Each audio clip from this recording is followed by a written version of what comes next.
За бүгдээрээ сайн байцгаана уу? Бүгдээрэнд нарийн минь төргий. Өнөөдөр Улаанбаатар хотод 2022 оны 10 сарын 30-ны шөнийн 11 цаг 4 минут болсон байна. Америкийн нэгдсэн улсын Бостон хотод 2022 оны 10 сарын 30-ны өглөөний 11 цаг 5 минут болж байна. Тэжгэг хүлээсээр агаад амар оройтчлоо гэж. Хаягийн нөө Японд бүр шөнийн 12 өнгөрцөн байгаа учраас чихээ оройтой ярианд орж иж байгаа.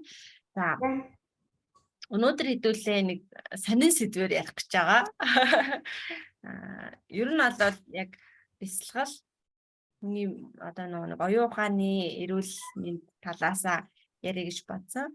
Дээр нь сэтгэл готрал болон одоо бясалгал гэж юу вэ? Сэтгэл готролд өртөж байсан уу? Өртөж байсан бол хэрхэн яаж түүнийг даван туулсан бэ гэсэн иймэрхүү холимог сэдвээр ярих гэж бодож байна. За тэгэл хүн болгоно л сэтгэл готролд өртөж тодорхой хэмжээнд өртөжсэн байгаа ямар хүн гэлбрээр юм уу хүн төлбөрээр юм уу те үгээд бол бид нар шинэ нэг төрсний дараах сэтгэл готрлаа ингээд тэрийг ойлгож мэдэхгүйгээс болоод нэлээ хүндэрдэг бүр ингээд сэтгцэн эрүүл мэндэд хүртэл муугар нөлөөлөх хэмжээнд очдог ямар нэгэн орчин солигдоод юм уу ажил солигдоод юм уу магадгүй тэтгэврт гараад юм уу настай хүмүүс тэтгэврт гараад юм уу өөрсдөө сэтгэл готролд өртсөн байгаа гэдгийг мэдэхгүй маш их ингээд стресстэй тэр чигээр явсаар агаад бие физиологийн хувьд ингээд өвчлөх тохиолдол зөндөө байдаг тийм тэр талаар та хоёр юу гэж бодож байна? Тэгээд тий ер нь бол санал нэг байна. Тэгээд хүн нөгөө бүр амар хүндрэх хүртлэн дээрээ сэтгэл готрол гэж анзаардгүй юм шиг санагдсан. Ингээ хөнгөн зэрэг сэтгэл готрол өртчөөр ингээ яагаад байгаа ч ойлгохгүй стресстэй танаа үрээд эсвэл ингээд гэл өөрийгөө нийгмээс жоохон тусгаарлаа тэгж явсаар агаад бүр хамгийн хүн чатан дээрээ ирэхээрээ би нэр яагаад байгаа юм болоо гэж боддог юм санагц. Би ч яг сэтгэл готрол өртөө тэрийгээ даван туулаад явж байгаа хүн болохоор сэтгэл готрлын талаар ерөөхдөө нэлээд судалж үзээд яагаад юунаас болдог, яаж даван туулах уу, яаж ард нь гарах уу, зүгээр нэг одоо яа тий өөрөө тэгээд ард нь гарч тийм амархан зүйл муу юм уу, биш юм уу гэх нэг зөндөө ойлголтоосон. Өмнө би нөгөө нэг одоо ингээл Японд амьдарч байхад хүмүүс амар хамаа орлоод гэж тийм. Тийм нэг ингээд нөгөө ойлгохгүйс аахгүй ямар сайн яасан гэж чинь хүмүүс ингээ амар орлоод байгаа юм бол гайхацсан чинь. Сэтгэл готрлын хүнд хэлбэр нь хамаа орлтонд хүрд юм байна л да. Яг нэг хүндрээд ирэхээрээ тэгээд өхлийн талаар хүн бодож эхэлдэг ч юм уу эсвэл амар орлого юм орлого хийдэг ч юм уу. Тэгээд тэр хүмүүс ингээд сэтгэл готрлын хүнд хэлбэрт орчоод тэгээд ингээд амар орлого хүмүүс шүү дээ. Тэрийг сэтгэл готролд орсон гэдгээ мэдгүй яаж тэрнээсээ гарна гэдгийг нийтлэг мэдгүй байгаа дах шиг байна тий. Сүүлийн нөгөө хоёр жишээ одоо нөгөө дэлхийд даяараа нөгөө ковидын локдауны үед байсан нийгмээс тусгаарлагдаад тэгээд тэр нь ингээд сэтгэл готролд өртөх бас нэг том шалтгаан болж байгаа ах тийм үү? Тий. Тэр нөгөө хүний анхдагч хэрэгцээнүүд ч одоо нөгөө идэг хундах гэдэг тэрнээс гадна хүнд нөгөө сэтгэл зүйн хэрэгцээ байдаг юм. Нийгэм шиг гэдэг хэрэгцээ байдаг. Тэгээд тэр хэрэгцээгээ бид нар нөгөө ингээд хүмүүстэй харилцаанд орж авч авах хэрэгтэй. Тэрнээс ингээд нөгөө тусгаарлагдчихаар тэр хэрэгцээ байхгүй болоод тэр сэтгэл готрол бас их нөлөөлөд байгаа юм шиг байлаа. Тэгээд би нөгөө нэг өөрөө сэтгэл готролоо аяг сонирхдаг байсан болохоор өөрөө болохгүй болсныг ер нь бол ингээд анзаараад байсан. Ингээд өмнөх өөртөө ингээд харьцуулаад нэг л биш би болохгүй ингээд тэгж явж байгаа. Би бүр яг мэрэгжлийн эмчит хандаад эмчилгээ хийлээ. Эмийн эмчилгээ хийлгээд явж байгаа. Тэгээгүйсэн бол би бас яагаад байгаа мэдэхгүй ингээд явсараад магадгүй амиа оролцож байсан юм лөө тийм нөгөө бүр хүнд хэлбэр л өгөөш. Тэгээ мэдэхгүй зүгээр л за би амьдралаас үүдэж тааж гэх юм уу тэгэж бодоод тийм үйл хийгээсэн баг. Тэгээд яг нэг л болохгүй байна. Би ийм биш би ингээ өөр болоод байна. Нэг л юм болохгүй нэг тийм мэдээ. Ерөнхийдөө бол сэтгэл готрол гэдгийг оншилчоод эмчтэр очсон. Тэгээд яаж эмчлэхээ мэдгүй ямар ч би сэтгэл готролтой болчлоо. Нөө уншиж судлаар га сэтгэл готролтой болчлоо гэдгийг ойлгосон. Гэхдээ яаж эмчлэх ёстойгоо мэдгүй. Янз бүрийн аргаар өөр эмчлэх гэж үзсэн гэт ерөөсө болохоос одоо нөө бясалгал хийгээл, йог хийгээл ингээл айлгуулах ингээл гадуур яваад тэгээд сүүлд дээр нөгөө яг эмийн эмчилгээ хэрэгтэй юм байна гэдгийг ойлгочоод яг тийм мэрэгжлийн эмчт хандаад эмийн эмчилгээнд орж ирсэн. За эгээгийн хувьд юу гэж бодож байна? Сэтгэл готролд өртчихэв үү? Эгээ шиг юм сэтгэлийн савлгаа багтай хүн бас яг яаж одоо өртдөм болов үгүй юм болов те бас сонирхолтой санагдав.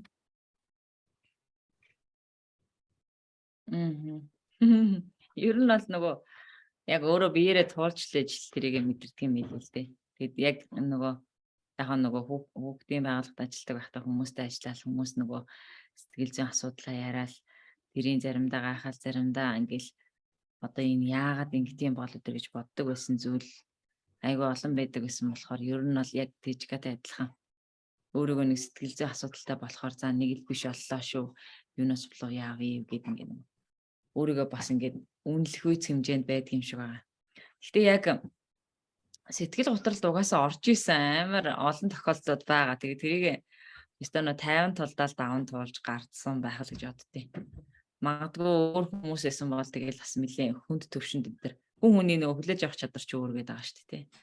Хүлээн зөвшөөрч даван туулдаг юм шиг байгаа. За нааштай ингээд болсон юм чи ингээл. Тэгээ одоо хамгийн ойрхны гэх юм бол юу юм биш үү? Нөгөө хүүхдийн байгууллагаас ажлаас гарсныхаа дараа би бас аягүй стресстэй шүү дээ.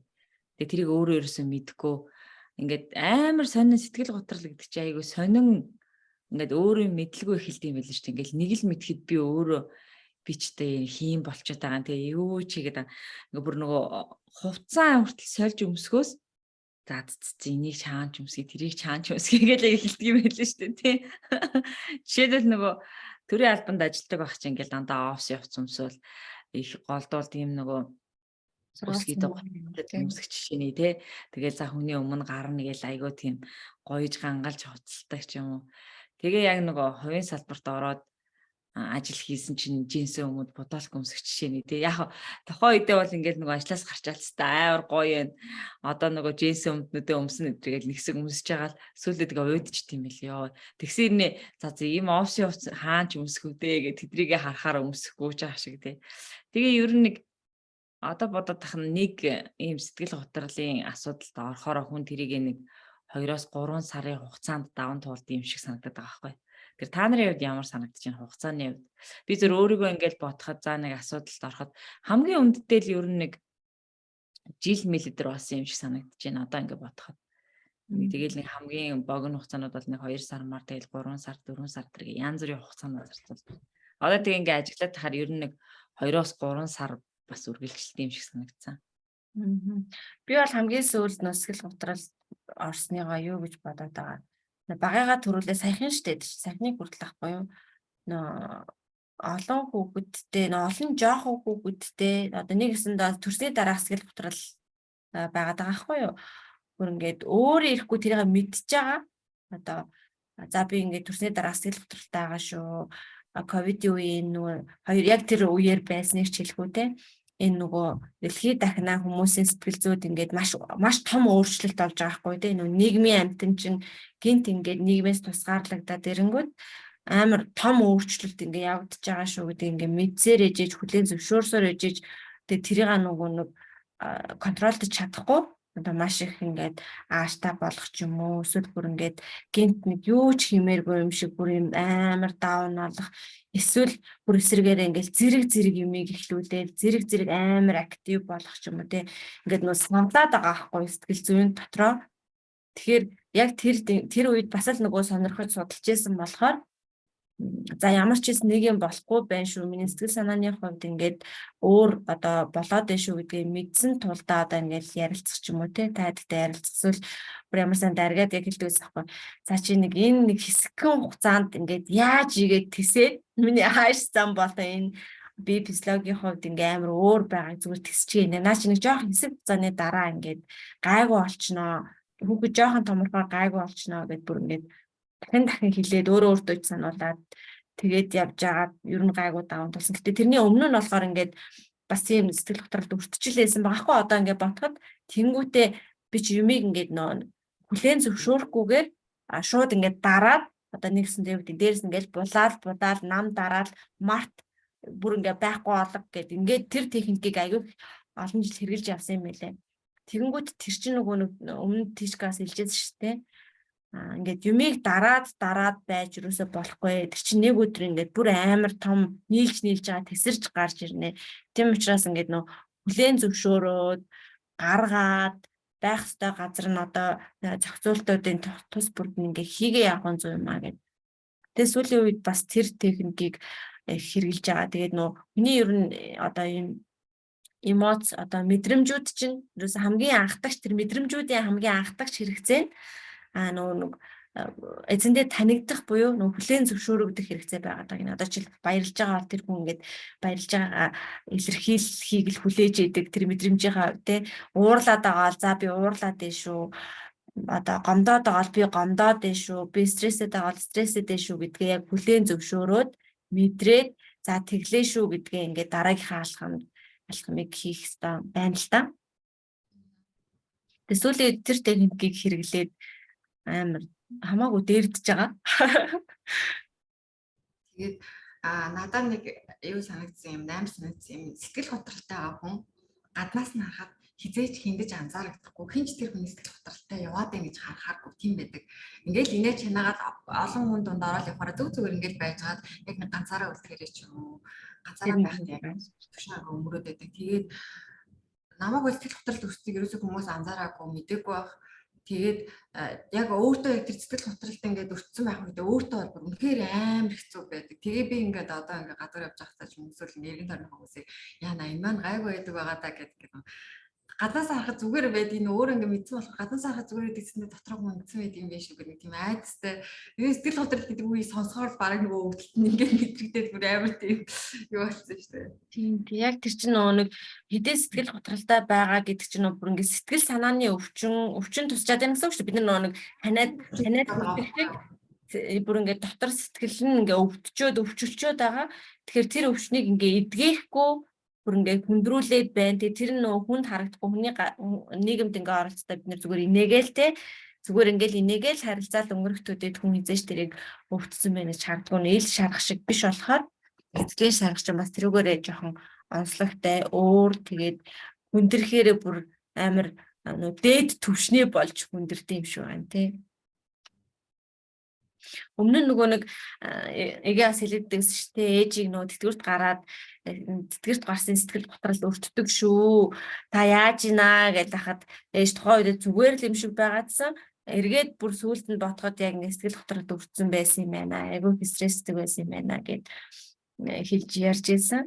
Тэгээ одоо ч гэсэн одоо юу гэдэг бид нар нөгөө нэг аавыгаа алдаад зүгээр л юм шиг ингээл инээгээл яваад байгаа боловч цаана бас айгүй юм одоо юу гэдэг сэтгэл готрол ч юм одоо яг юу гэж хэлэх юм гэдэггүй те тэр нөгөө байхгүй орон зайн байнга өгүүлэгдээд ингээд явсаар л байгаа байхгүй юу.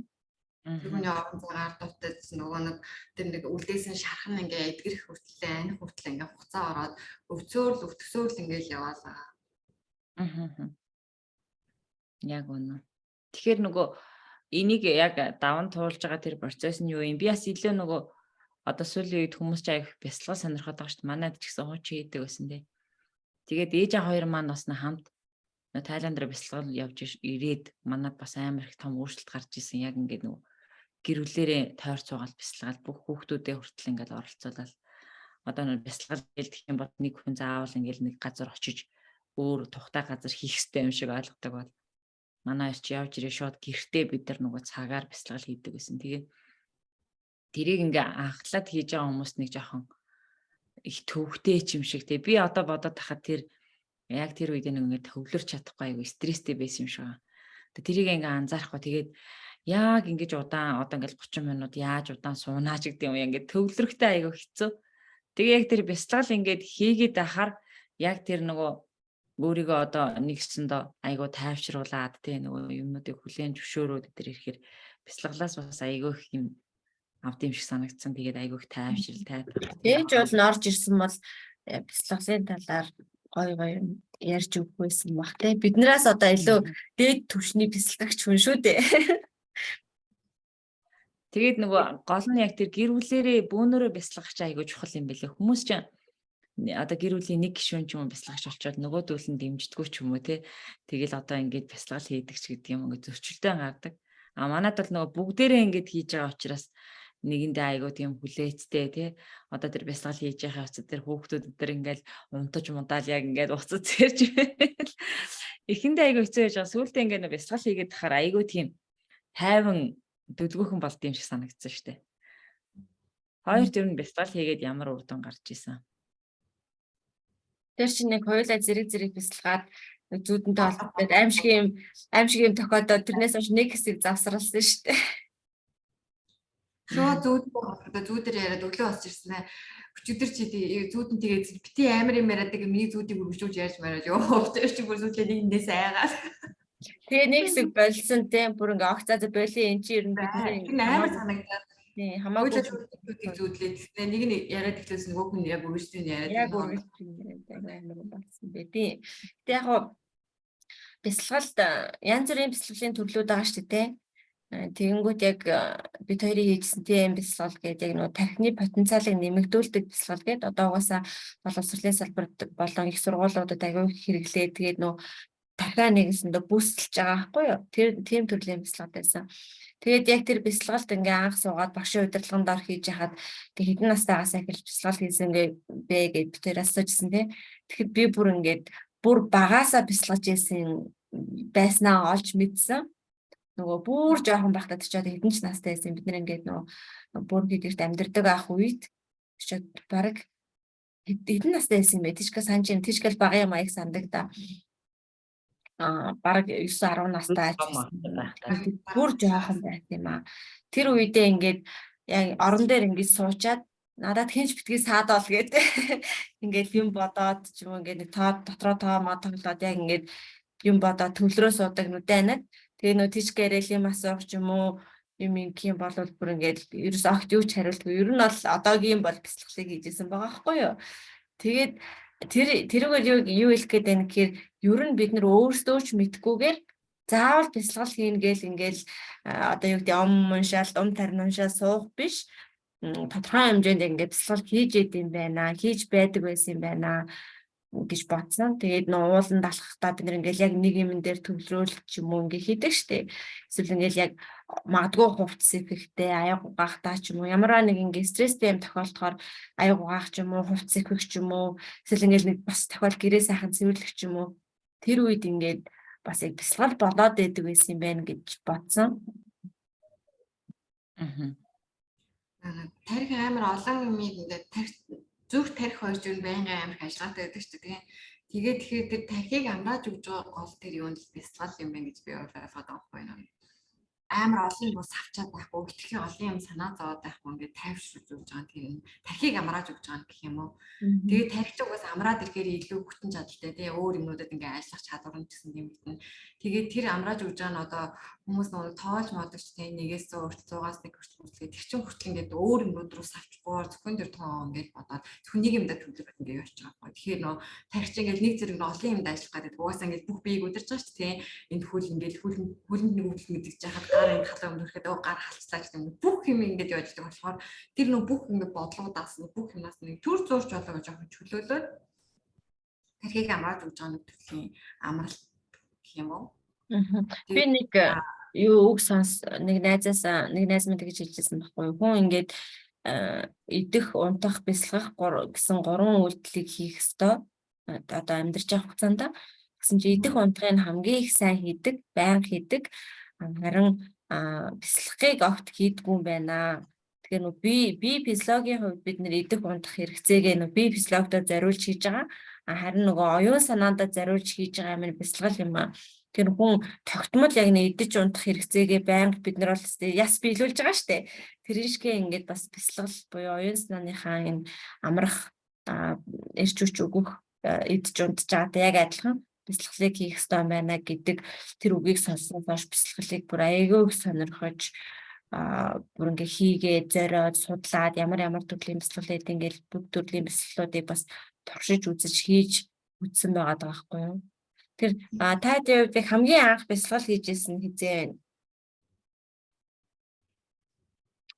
Одоо нөгөө бүр хүүхэд байхдаа тэр нөгөө юу ажилласан штэ.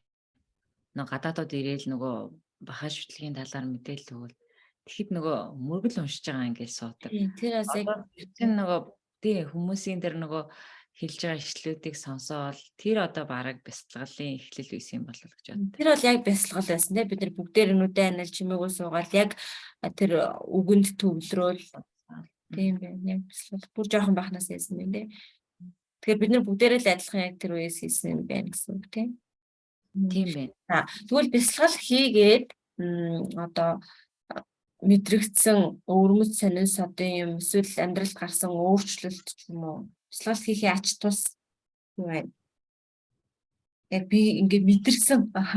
Би Миний дээрээ одоо нөгөө сэтгэл готролд ороод одоо нөгөө асуудлаа давамд болохын тулд бясалгалд аяг их явдаг гэсэн. Одоо тэр нөгөө ширэгийн бясалгалт хүртэл аяг их явдаг гэсэн амар мөнгө төлөөлөө. Ирээлнээ сургалт хийдэг шүү. Тэгээд гол нь тэнд очиж суухтаа яг тэр бясалгалын үн цэнийг бас аяг сайн ойлгодгүй. Хүмүүс аяг их за бясалгал хийвэл аяг гоё тайвширдаг гэх юм. За тэрэнд нь ямар ч хамаагүй очиж сууя гэж эхэндээ аяг очоод ингэ суугаад гэхдээ яг үр дүн надад ерөөсөө мэдэгддэг байсан байхгүй.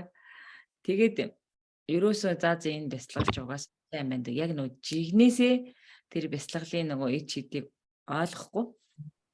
Тэгээд би баг 3 суусан байхаа. Тэрний дараа яг тэр нөгөө багш нь ингээл лекц уншаал ярьж байгаа тэр яг жигнэсээ ингээ бууж байгаа байхгүй. За бясалгал хийж хахад хүний биеэр те тэр агаар ороод яаж тэр дарахад бусаж гараад те яаж тэр нөгөө би сэтгэлийг ариусгадгүй тэр гээд тэгээд яг юу юм бэлээ яг сэтгэл утралтай байх үедээ бол хүн юмыг ерөөс хүлээж авах чадвар хүртэл айгүй муудч тийм шүү яг тэрэндээ л ингээл одоо нөгөө гаднаас нь харахад бол зүгээр нийгмийн үйл ажиллагаанд оролцоод яваад байгаа хэрнээ яг дотор хүн маань тэрнтэйг ингээл тэмцэлтэй л ч юм уу те тэгж явсаар байгаа тэгээд юу аа хүн айгүй тайвширсан хойноо бясалгалыг илүү сайн хүлээж авд юм шиг санагдсан шүү дээ. Тэгээд сүүлд энэ нөгөө тэр ээж аваа хоёрын хийгээд байгаа бясалгал бид нар нөгөө бүр манчертаар очиж суусан. Тэр бясалгал яг нөгөө байгальд хийж байгаа бясалгал надад маш гоё байсан. Үнэхээр ингээд одоо ч нөгөө амьсгалж байгаа агаар хүртэлтэй хүний биеэр яаж тархаж байгаа нь үнэхээр мэддэг. Тэгэхээр нэх гоё тийм тайван орчинд яг нөгөө гэр бүлээрээ бөөнөр хүүхдүүдтэйгээ дээр явсан болохоор айгүй гоё байсан. Тэжгээг хамгийн зөвд гүн бясалгал хийсэн гэвэл аавыг нэг өөд болохоос өмнө өвчтэй байхад би нөгөө энерги дамжуулсан ингээд уулан дээр гараад аав энерги өөрийнхөө энергинээс аавд өгөөд тэгээд яг тэр энерги нь очсон яг дамжсан та нар нөгөө аав нэлээд муудчлаа гэдэг чинь өө гайгүй сэргчлээ гэд тэгээд яг тэр үед би өөрөө ингээд нөгөө ягаад энергиэсээ наалтаад хамт явжсан бүр хөлчи зүгээр үг гэдэг ингээд бясалгалыг тасвартуулаад чиний ингээд бүр ингээд царай мараач ингээд бүр ингээд амар юу болчихсон сонь эвгүй болчихсон одоо байсан дээр хаа гэж тэгээд тэрнээс хойш юм бясалгалаа нэлээд завсралсан. Тэгээ яг нөө сэтгэл хөдлөлтаач өртөө тэгээд ингээд ер нь нэлээд завсралсан. Тэгээ одоо би зөвхөн нөө унтаж чадахгүй ингээд юугаад авах үедээ бясалгалаа хийждэг. Бясалгалаа хийчихэнгүүт аяга хурдан унтчихдаг. Тэгээд хамгийн сүүлд гүн хийсэн бясалгал гэвэл тэр л юм. тэр ингээд мэдэрч хийсэн бясалгал гэвэл бас яг дравыг өөд болдог өглөө нь хийсэн. Амар эвгүй мэдрэмж төрсөн. Тэгээд тэрнээс хойш бясалгал хийхээс жоохон айдастай. Тийм нэг айгаад байгаа. Би ч нөгөө онж болдгоо гэдэг. Тэр нь жоохон тийм айгаад тэгээд бясалгал хийхээс янз бүрийн ингээд юм мэдрэмж гарч ирээд байгаа болохоор тэгээд жоохон болгоомжлоод тэгээд зүр хөнгөн маягийн одоо юу гэдэг тийм өстө нойрмгүй болохоор нэг жоохон хөнгөн маягийн бясалгал хийж байгаагаас яг ингээд төвлөрөөд гүн бясалгал хийхээс ер нь жоохон айгаад байгаа. Тэгэхээр хамгийн сүүл бараг жил гарны ярьжлийн өмнө тэгж гүн бясалгал хийсэн юм. А зөв хөнгөн маягийн бясалгалуудыг бол өдөр тутамдаа бараг шүү хийж байгаа. Тэгээд тийм бясалгал хийж байхдаа тэр нөө тохиолдсон одоо stranger юмнууд юу вэ? Санаа Эхлээд нөгөө хүмүүс тэр нөгөө юу хуваалцдаг ш та одоо ямар өдөр төрч надаа юу ч төрдөггүй бүр тэр гэрлэн ч харагддаггүй яриад байгаа. Яасан хүмүүсний юм харагдаад байд юм бол сайн ингэ. Тэгэд яг тэр юу ажилласан ш та бөөнөрөө нэг гэрүүлээрээ ингээд бясалгал хийж явахдаа би нэг ингээд нэг юм өөдөөс ингээд нэг туяа цацраал тэгэл тэр цацраг нь ингээд бүр ингээд тараал яг бүх хүмүүс рүү ингээд жигдхэн тусаал яг нэг тийм яг одоо төсөөллөөрөө ингээд яг тийм яг тэр одоо тэр хэр удаан бясалгаснаа санахгүй байна. Бид нар дор ээж 30-30-аас нэг цаг маа гэдэг заримдаа ингээд тэр аян яваал тэгэл аян дотроо ингээд юуч өөрийн бодохгүй шүү гэдэг бодол орж ирэхээр ингээд бодлоо сарниулаад яг нэг тэгш нэг үтсэн. Тэгээд би яагаад дуусчихгүй яг тэгсэн та нар тэгсэн үү гэдэг дээрээс асуусан чинь эднэрт өөр хүн болгонд л өөр мэдрэмж төрд юм шиг л тэгж гэрэл харагдсан юм яг ингээд туяа туссан уу гэдэг надад бол хуучин ингээд таг харахгүй яг магадгүй өөр аягуусаа тэгж гүн бясалгадгүй учраас тэгж мэддэгддэг ч гэсэн юм. нэг тэр бөөнөрөө аавыг байхад бөөнөрөө нэг бяцлах гэд яг нэг тэгж мэдрэгдээ. Ямар гоё юм бэ? Яасан гэл нэг амар нэг тийм сонин ингээд нэг туяа цацраал бодоод нөгөө хүмүүсийн энергийн юм мэддэг ч юм уу. Тийм л юм асан баг. Та нэг амар одоо тэгж гүн бас бяцлагааг бол байгаа юм байна л да. Хойш гэдэг зүүд мүдэндээ ортлол яваагүй л. Ер нь жоохон тэг магадгүй нөгөө бид нар чинь бас тийм амар зүрхий бяцлагчд биш болохоор буруу техникээр хийдэг. Эсвэл нөгөө бас нэг номон дээр сонсож байхад гэсэн штэ. Бяцлаглалын багш нар нь одоо бүр төгсөрсөн бяцлаглаараа төгсөрсөн хүмүүс байгаа штэ. Гүрүүнэр нь. Тэгвэл тэд нар нь ингээд нөгөө тоглоом хийгээд тоглоом хийх чинь яг зөв нөгөө тестлээд юу гэдэг ингээд жоохон юу адаг гэж сонсч гисэн. Бид нараар нэгсэндээ жоохон ингээд надад байгаа. Тэгдэг гэж сонсч байсан. Тэгээ магадгүй тэр шалгуур малгуурыг бас давахгүй наад төвшөндөө яваад байж магадгүй байх гэж бодож байна. Манай тэр аюу олон жил бяцлагж байгаа найз бол тэгээд иддэг шүү дээ. Ингээд нөө бяцлагаад ерөөсөө ингээд яг өөр ертөнцид очсон юм шиг тийм мэдрэмж төрдөг. Тэр мэдрэмжүүдээ хамаагүй хүмүүст ерөөсөө ярьдаггүй. Тэр нууц байх хэрэгтэй гэдэг. Тэгээ тэрийг яг үгээр хэлхий аргагүй. Зарим хүмүүс бол үлгэр шиг юм яд юм билээ. Одоо тэгээ яг тэр үлгэрийн ертөнцид хийгээгүй. Тэгтээ ямар ч байсан бяцлах хийх нь хүний тархийг айгүй хамрааж тайвшруулдаг юм байна. Ерөн сэтгэлээ айгүй амар амгалан тайван байлгыг өөр бас айгүй сайн бяцлагж явах хэрэгтэй байна л гэж бодсон. Үсэл биелдэг нь болоод сайн байна тий. За. Тэжгэгэд. Яг нэг strange юм гэхээс би ч нөгөө нэг ер нь жоохон юу мэдрээд идэг хүн чаа. Жоохон болгоомжтой юм хүндээс айдаг нөгөө ертөнцтэй холбогдоод байж бас ална шүү дээ. Мужигнуудад идэг болохоор жоохон айдаг нөгөө би ч одоо энийг өөрөө яг тийм контролдож чадах хэмжээнд надад тийм чадвар байхгүй учраас аль болох нөгөө ертөнцтэй холбогдохоос дайрс хийдэг. Ингээд янз бүрийн дохио хүлээж авахаас айдаг. Юу хэлээд байгааг нь ойлгохгүй учраас янз бүрийн дохио хүлээж авахаас айдаг. Тэгээд аль болох юмс болгоомжтой зайлс хийдэг ингээд би энэ бэлэн биш. Надад тийм зав байхгүй. Би ингэх болоогүй гэх ингээд тэгээд жоохон яваад байдаг. Зүхтаас хийгээд ингээд тэгээ яваад байдаг. Тийм болохоор аль болох нэг тийм гүн гүнзгий бяцлал хийж ингээд бас жоохон юм гээд яг гүн гүнзгий бяцлал хийгээд ирэхээр л ингээд холбогдож ингээд яваад байгаа болохоор. Тэгээ ер нь бүр хүүхдээ хасаа энэ зүүд нь амар зөнтэй тий. Зүүдэндээ ийм харал тэр нь. Тэгээд зүүдэн тэр хилээд байгаа юмнуудын учрыг ингээ ойлгохгүй болохоор дараа нь бэлтгийн дараа ингээд яваад хахаар зүүдээ эхлээд ярьдаг шүү дээ. Ийм сони юм байл ингээ. Тэгээд тэр нь бэлтгээр анхандаа би ингээ надаас удаад баран боо болоод байгаа юм шиг бодоо. Сүүлдээ надад дохио хилээд исэн юм байна гэд. Тэгээд тэрийг нөө тайлж ингээ юу хадаа өрчилж ямар нэг үйл хийж чадахгүй болохоор бас л ингээд тийм буруутай мэдрэмж төрөөд. Сүүлдээ тэрний амар ингээ ядраагаад би энэ тариусах хүлээх байхгүй. Би угаасаа ойлгохгүй энэ тохиолдолд чинь.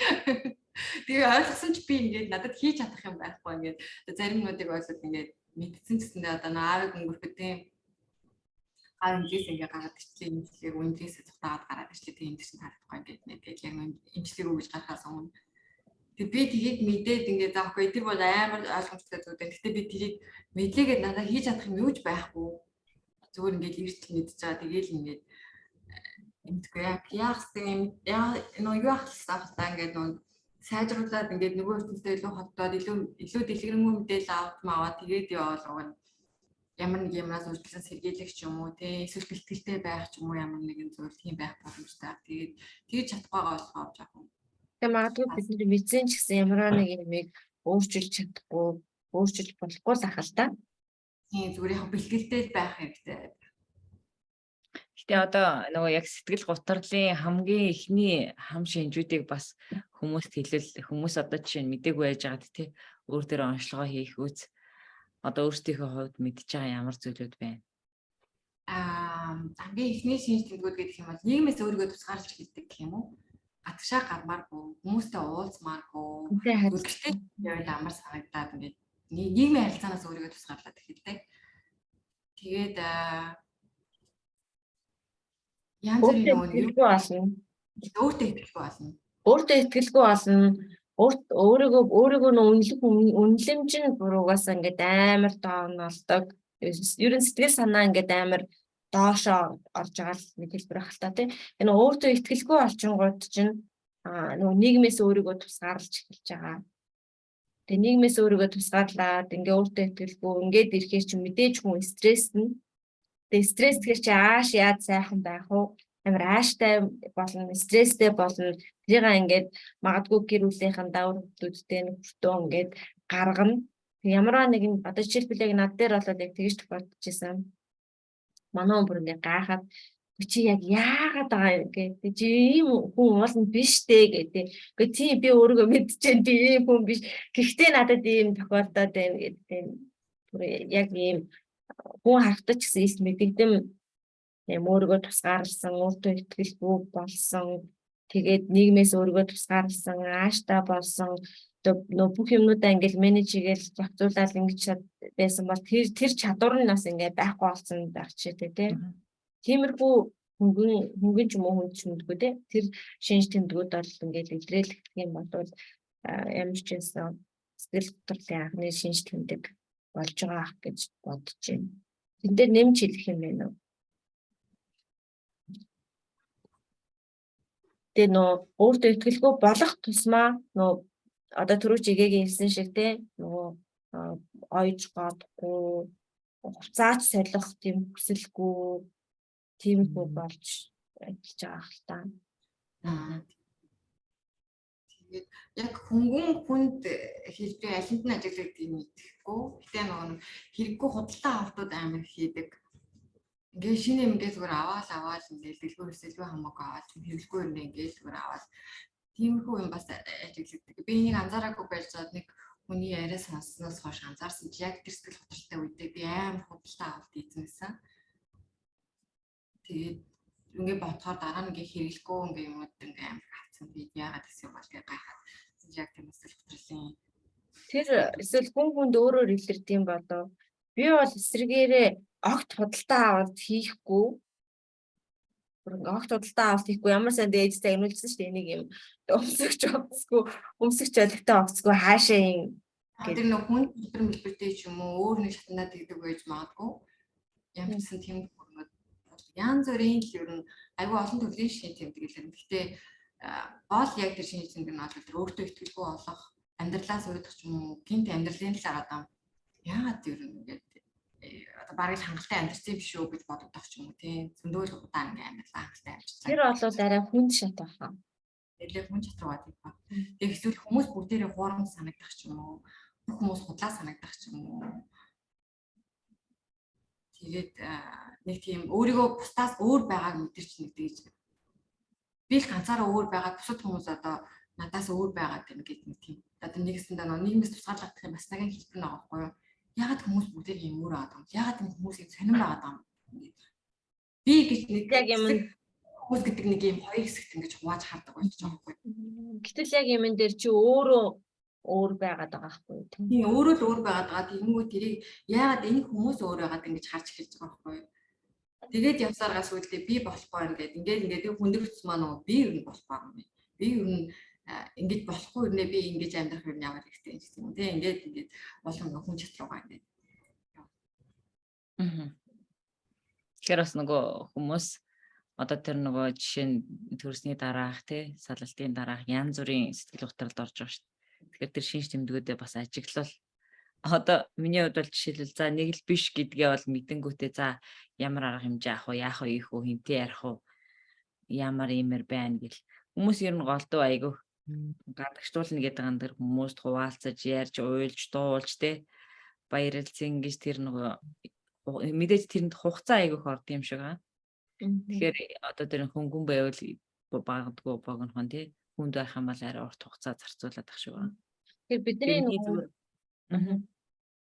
даавар хэмжээ зарцуулаад байгаа даа шүү дээ тий. Одоо ямар нэг нөгөө бидний мэдгүй биологийн нэртэй дааврууд байгаа шүү дээ. Насаал нэг тархинд ямар нэг даавар ялгарч ижиж тэрийг нөө зохицуулж чадчихагаа. Тэгэхээр тэр даавруудын учрыг л их сайн олох хэрэгтэй юм шүү байна.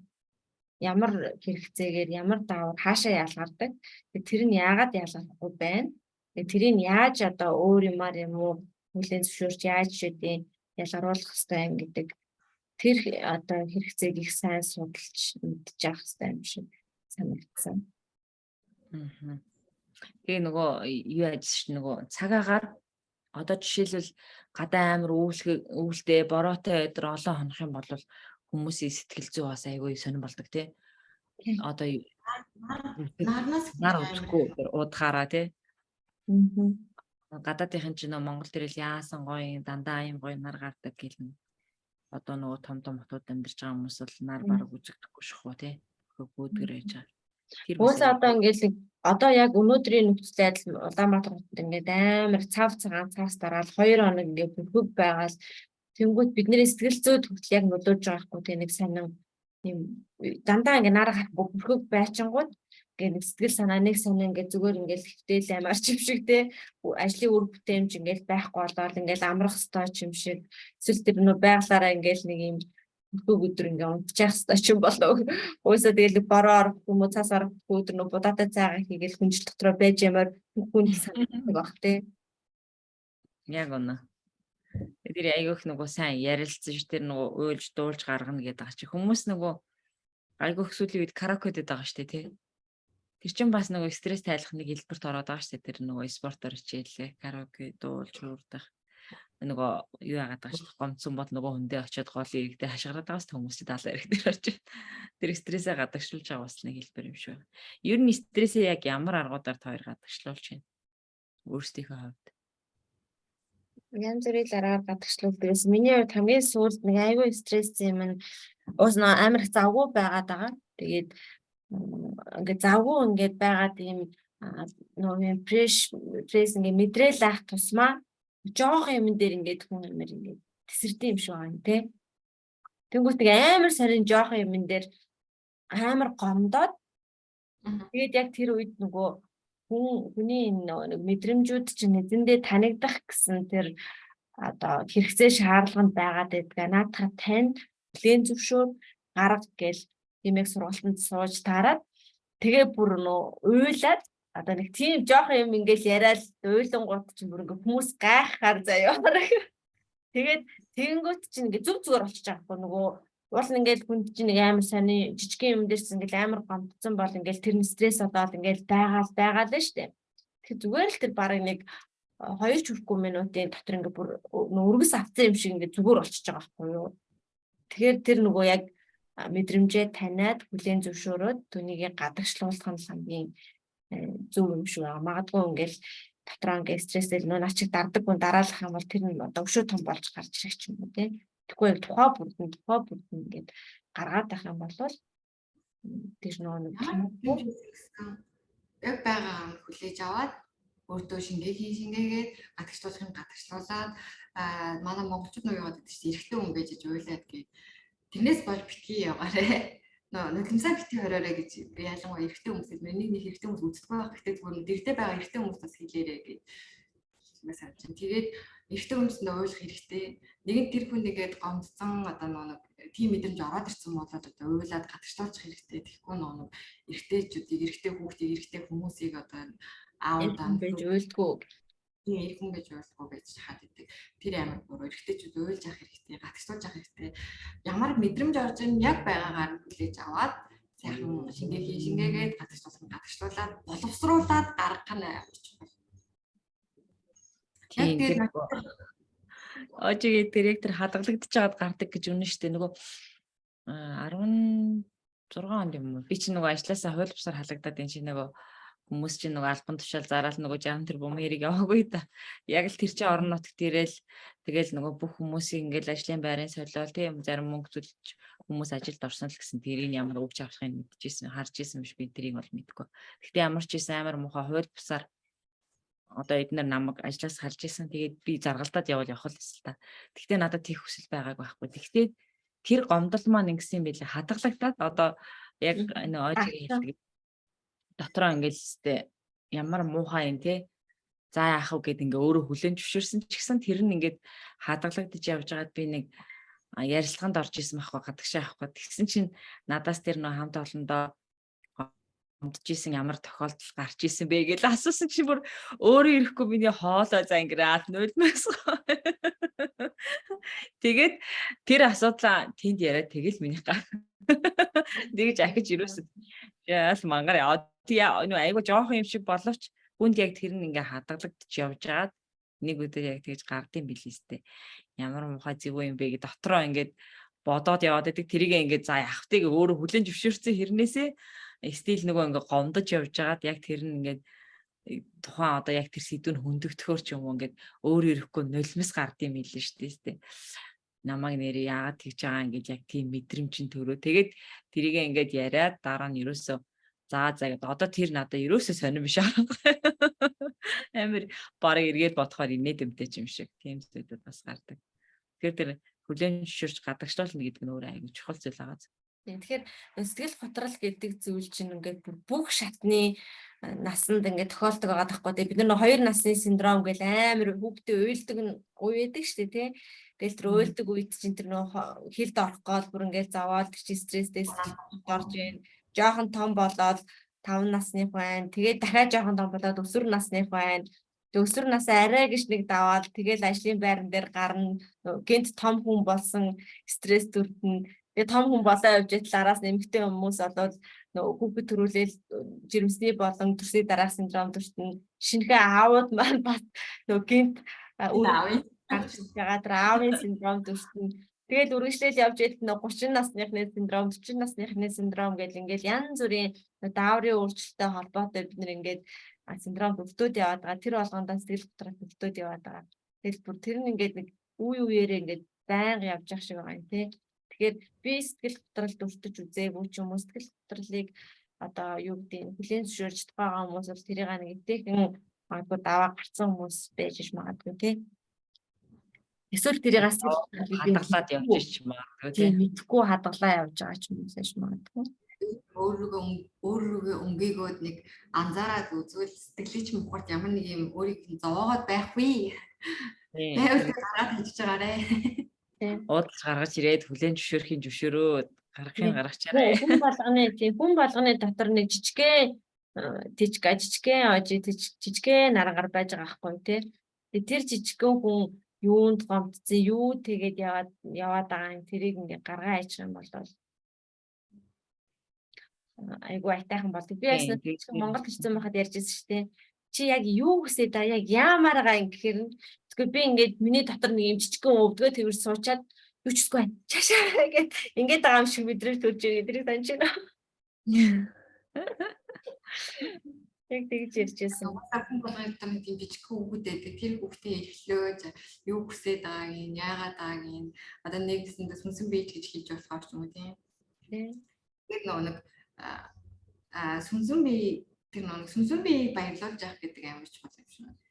Тэр ингээд хүн дуртай юмаа хийж яхад тэр ингээд баярлж аз жаргал мэдэрч идэг гэнэ. Тийм болохоор дуртай юмдаа цаг зарцуулах бас амар чухал сэтгэл готрол одоо яг үнэ. Даун туулах тэр юм дээр дуртай юмдаа цаг гаргана гэдэг юм чи амар чухал. Одоо дуулах дуртай бол дуулдаг ч юм уу, зурх дуртай бол зураг зурдаг, гадаа тоглох дуртай бол гадаа тоглоод, ууланд алхах дуртай бол ууландаа алхаад, дуулах одоо юу гэдгийг юу ч усан цэлэх дуртай бол усандаас усан зарим хүмүүс усан дотор байхдаа ингээл аим гоё азгалтай байдаг шнэ. Юу хийхээр ингэ дотор хүн чинь баярлаад аз жаргалтай болоод юм. Тэр зүйл жоохон ч гэсэн цаг гаргаж авах хэрэгтэй. Харин тэгэхээр яг нөгөө бидний ураа болсон тий хорон мөч бүрээс аз жаргалыг мэдэр гэдэг үг яг санаанд орж иж байгаа. Бид нэр зүгээр Далай лам хэлсэн мэт үсэд амьдрал бол ингээ зүгээр ингээ аз жаргалтай мөчүүдийг хэлэхээс болохоос ш нь амьд явна гэсэн үг бишээ гэх. Тэгэхээр ямар ч хэцүү одоо зүйл тохиолдсон байсан гэсэн тэнд давхар ингээд амьдрал явж байгаа дурсамж үлдчихэж байгаа. Тэндээс жоохон ч гэсэн юм аз жаргалыг мэдрэхээр юм гарч ирж байгаа. Тэгэхээр жижигхэн зүйлийг хараад баясаад өгчээрч болтгоо өөргөө аз жаргалтай болгоод эсвэл ингээд бүр өдрийн 24 хоног чи зовж ээж болно дээ. Тэгэхэд ядаж нэг 2 минут ч юм уу аз жаргалыг мэдрэх ямарваа нэгэн акшн, ямарваа нэгэн цайгаа халуун цайгаа хийгээд уудаг ч юм уу, халуун шоколад уудаг ч юм уу. Олсон л байгаа. Тэгэхээр тэрнээс ингээд аз жаргалыг мэдрээд байх юм бол тэр нь бас нөө сэтгэл готрлаас гарах тухайн хэцүү зүйлээ даван гарах бас нэг арга техник байж магадгүй тийм. Тийм нөгөө хүмүүс хүнд нөгөө асуудлаа аягүйх зайлвал ярьж гадагшлуулдаг тий. Гэтэ би тэр нөгөө хүнд ингээл асуудлаа тоочж яриад асуудлаа бол нэг сайжирна гэж юусе боддгоо. Тэгэхээр хүмүүс айгүйх нөгөө хүний нууцыг одоо бусдад очиж ярих ч юм уу дэлгэрүүл ч юм уу тэрнээсээ болоод илүү нэмж стрессжсэн тохиолдол байдаг байхгүй. Тэгэхээр миний бодлоор одоо нөгөө хүмүүс хоорондоо зовлон жаргалаа ярихтаа биш илүү тэр та нарын хэлээд байгаа. Би бол одоо жишээ нь өөрийнхөө тэр хүнд үеүүдийг бараг сур харуулж ил одоо гадагшлуулсан байна гэж боддог байхгүй хин нэгэнд очиод би амар хэцүү байх зовч ийн гэж юусэн ярьж байгаагүй. Тэгээд ямар ч энэ дандаа энийгээ л явж яах юм гээд тэгээ яг инээж явах хүний чинь дотор бас зөндөө асуудал байгаа шүү. Тэрийг би яг нөгөө одоо энэ үндэсний сурал хичээлэл тэнд нөгөө хараал зогсож байхдаа өөр юу ч бодохгүй зөвхөн тэр нөгөө харуулж байгаа ном сумаал бодно тий. Тэгээд тэр дуртай зүйл маань бас тэр одоо хүнд хэцүү үеийг давж туулахад бас айгүйх дэм болсон юм бол зүгээр бясалгал юм шүү сур хараана гэдэг чинь хоббигоо ер нь хоббигоо айгүй сайн хөгжүүлж ажил хэцүү үеийг даван туулдаг. Тэгэхээр сэтгэл хөдлөлттэй үед ямаа сайн.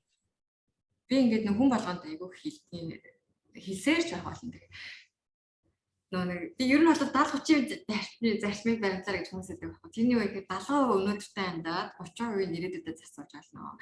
Одоо хүмүүс нь яадаг ч одоо би хичээсээр хагаад энэний арга гарчвал хичээсээр хагаад мөнгө зуржуул хичээсээр хагаад энийг сурчуул гэдэг ингээд бүх өнөөдрийнхөө бүх цагийг ирээдүйдээ зарцуулдаг. Тэгэхээр яг тэр ирээдүйд бид нар очих үгүй мэдэгдэхгүй. Магадгүй бид нэр өнөөдөр ч өгч магадгүй маргааш ч өгч магадгүй нөгөөдөр ч өгч магадгүй. Тэгтэл би 5 жилийн дараа юм болох гэж байгаа гэд 5 жилийн тэр ирээдүйд зарцуулцдаг. Тэгтэл 5 жилийн дараа өгчүүл яах юм те. Тийм болохоор бүр хамгийн багаар бодоход 50% өнөөдөртэй амьдраа те. Яг өнөөдөр хийхтэй юм байгаад өнөөдөртэй enjoy гэж ингэж амьдраад 50% ирээдүйд ч юм уу те. Ер нь уулж өгвөл 70-аас дээш хувьтай өнөөдөртэй амьдраад жогоо хувийн ирээдүйдээ хөрөнгө оруулалт хийх юм шинэ юм сурах ч юм уу те. Багахан хувийн ирээдүйдээ зарцуулж байгаарэ гэж хүмүүс хэлсэн. Тэгэхгүй хүмүүс ингээ бүр хит туушраад одоо би ч бүх нойр хоолоогасаад би зөвхөн энэ нийтлэг хичээчих юм бол дараа нь би ийм амжилт төрөх гэдэг юм. Дараа нь би ийм лаг болох гэдэг. Дараа нь ингэх гэдэг юм гэж ярьдаг. Тэр дараа нь гэдэг өдөрт чинь чи очих үгүй чийч мэдгүй би ч мэдгүй тийм болохоор тийм. Олж өгвөл өнөөдөртөө 70% зарцуулж байгаарай л гэж хэлмээр байна. Тэгээ нөгөө юугээ сэтгэл хөдлөлтөд даван туулах аргуудаас гэж ярихад нэр дуртай юм хийгээд гэсэн чинь бид нар ч амар аялах дуртай. Тэгээ би бас нөгөө төрсний дараа сэтгэл хөдлөлтөөс ер нь орчноос сольж аялж сэтгэл хөдлөлтөөс гарч исэн юм бэлээ. Яг ингээл төрсний дараах болгонгоос уус амар хэцүү байна шүү тий. Тэгээ төрсний дараах ямар ч байсан нэг жил дотроо яг хаа нэг тийш аялсан байгаа даахгүй. 17 онд төрүүл 18 онд нөгөө Азийн орнуудаар аялж ирсэн, 15 онд төрүүл 16 онд диплом руу аялж ирсэн. Тэгэл 17 онд тэгвэл дахиад 18 онд ингээл аялж ирсэн. 12 онд ороод төрчөөл бас ингээл 13 онд 12 онд очилоо баг ингээл боловсролоор явж ирсэн гэх мэтчлэнгээр тэр нөгөө орчин солихоор одоо яг аялахтаа ч болно. Одоо жишээлбэл сүүл хамгийн сүүлийн үедээ гаргасны дараа бол яг ковидын үедээ хаашаач аялж чадаагүй, эсвэл одоо ч гэсэн аялж чадаагүй. Тэгээ би бүр ингээд тэгээ хаашаа ч хамаагүй явмаар байна. Ямар ч гэсэн аялмаар байна. Яах вэ гээл тэгэл хөдөө явж аялаад чинь. Тэгээд нөгөө юу яасан бэ? Зочд буудалд очиод одоо нөгөө хотод нэг юу байгаа одоо намуудаа юу гэдэг ингээ орчин яг ингээ өөр газар очсон юм шиг тийм орчноор товчуулчихсан. Тэгээ тэр зочд буудалд очиод ингээд нэг 2 хоноо өвдөө цаг гаргаад ингээд бүр яг аялаар явж байгаа юм шиг тийм мэдрэмжийг аваад бас амар өөрчлөгдөжсэн. Тэгэхээр магадгүй адилхан аялах сонирхолтой тийм хүн байгаад сэтгэл готролд өвдсөн байх юм бол аялах боломж гарахгүй тийм мөнгө гүйж байд юм уу эсвэл ингээд цагийн боломж гүйж байх юм уу тэгэх юм бол нөгөө зочд буудалд очиод яг л аялаар явж байгаа юм шиг тийм чундамаж ирж ороод өөр нэг усад очсон байгаа юм шиг тэр мэдрэмжийг авмаар бас ингээд орчноос сольж байгаа гэсэн үг шүү дээ чинь гэртэл байгаа биш болохоор амар өөр мэдрэмж төрж ирсэн шүү. Оо хэдүүлээ бараг цаг ирсэн юм шүү. Одоо дуусгая. Яриагаа дуусгая. Орой болсон. За. Угаасаа нь дуусахгүй сэдв тий. Авахын аваад тахын хаяад өөртөө тунгааш үзье. Тэгээ магадгүй бид нар дараагийн удаа 10 жилийн дараа ч юм уу энэ сэдвээр ярих юм бол бүр дахиад өөр төвшний өөр шийдлийн талаар ярих бах тий. Оо энэ чинь жоохон хөвгдөдтэй юу хөрх юм яриад байгаа юм дээ гэж бодож байгаа хта. За. Баярлалаа шөнөөрөө олсон. Ингээд бараг 12 очтой. За яраад дуусгая. Баярлалаа. Баяртай. Баяртай.